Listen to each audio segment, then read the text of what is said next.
తెలంగాణలో శిథిలమైపోయిన భూస్వామ్యానికి అవశేషంగా దొరల గడిల దగ్గర గుడ్లగుబలు కాపలా ఉంటున్నాయని ఆ చరణం అర్థం. ఆయన అందువల్ల ఆ వ్యాసానికి పైడికట్టి పాటగాడు అనే పేరు పెట్టాడు. అంటే ఆయన కోకిల గానం కాదండి, గుడ్లగుబ పాట. ఇన్ని సంవత్సరాల తర్వాత 25 సంవత్సరాల తర్వాత వెంకన్న, నువ్వు గుడ్లగుబగా ఉండటానికి ఇష్టపడతావా, కోకిలగా మారుతున్నావా? దాంతో మొదలు. చాలా చాలా గొప్ప ప్రశ్న అది. నిజంగా కోకిలకు గుడ్లగుబ్బకు వాటి శృతులు గమనించగలిగితే ఆ రెండిట్లో తేడా ఉందని లోకం, మోడర్న్ లోకం ఉంటుంది. ఉత్పత్తిలో పనిలో వచ్చిన అయితే గుడ్లగుబ్బ కూడా నాకు ఆరాధనే. ఎందుకంటే సారనందుకని కాదు, దాంట్లో ఒక అద్భుతమైన ప్రపంచాన్ని నిద్రలేపుతుంది.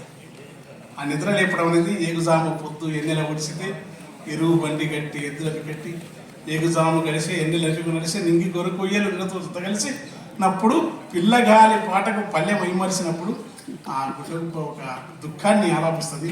ఆ దుఃఖాన్ని లాక్కొచ్చినాం. అయితే అది పగిడికంటే అనే పదం అనేది నేను అప్పుడు అర్థం కాలేదు. చాలా అంటే కింది నుంచి నేను అంత చెప్పే పని కాదు. సార్ ఎప్పుడు అసంబద్ధం లేదు కాదు. సార్ ఆలోచనతో 20 ఏళ్ళు ఆయన ఒప్పుకోడు, కానీ ఆయన రచనలు చదివి నా గురించి వద్దు, ఇప్పుడు గుడ్లగుబ్బ గురించి మనం ప్రస్తావిస్తున్నాం.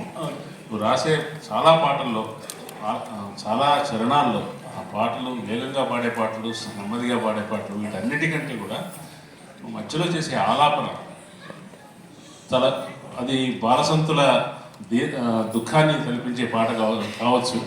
ఏరేడు పాయరాలో నువ్వు చేసిన పాట మొదట్లో చేసిన ఆలాపన కావచ్చు. ఇప్పుడు ఇందాక అంబేద్కర్కి రాసిన పాట పదే పదే మనం విన్నాం కదా, ఆ పాటలో వెనక వచ్చిన ఆలాపన కావచ్చు. ఆ ఆలాపనతో ఈ సాయంత్రాన్ని ప్రారంభిద్దాం. అటువంటి ఆలాపన చాలా నేను సార్ నాకు సాయం చేసినాడు. చెప్పాడు నువ్వు చెప్పలేండి ఫస్ట్, ఆయన లేకుంటే కూడా దుమ్ము చెప్తుంది, మీరంతా ఆశ్చర్యపడుతుంది. అదంతే. నేను వారు అట్లన్నా నేను నాకు తెలుసు, నా వ్యక్తిగతమైన కాదు, ప్రపంచాన్ని అట్లా రాయొచ్చు. మరింత ఎప్పుడో నేను రాస్తే చలపతి విజయమూర్తి రాస్తే ఆ పాటను పట్టుకొని దాంట్లో నేను పాటను కొన్ని ఇందులో ఉందని నేను ఆన్నో పాట పరికంపల కౌన్సులు గుడ్డలు బరువులు పిల్లి బిరిగిలు సెలవులు సాగుతుండే పుస్తకం తూటికూర తాటి తెగల దేవదారులు తాపులు బుద్ధికూర ఈతల సొంత కందులు మెనుగుడ్డు బెబ్బలు రాగులు కూరలు కౌసు పిట్టలు గుడ్ల గుబ్బులు బయటి కంటెలు పిచ్చుకలు అట్లా ఉన్నదాన్ని దాంట్లో ఇక్కడ పక్షి పలుకుతుందని పట్టుకొచ్చినందుకు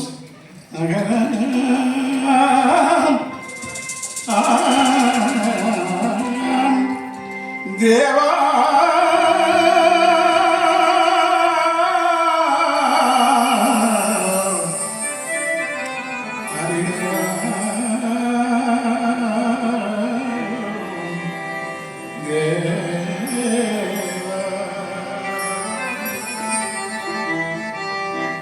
దేవా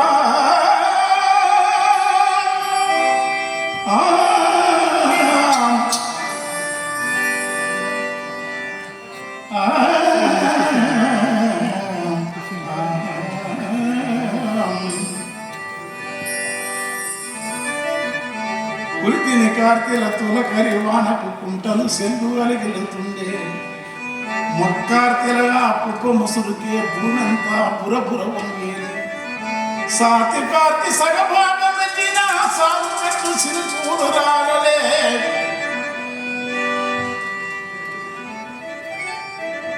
ఉట్టిగా జల్లితే మురిసి పండే ఆ మెట్ట సద్దకే పదంలే ఆరు దడుపుకే సార్లు వారే ఆర్కసేన గూడొచ్చి వాయనా.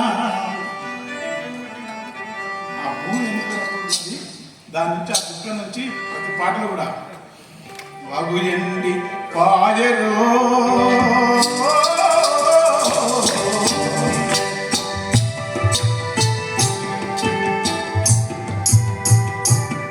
పెదవాగు తడి వెగు ఎండి పాయరో పెదవాగు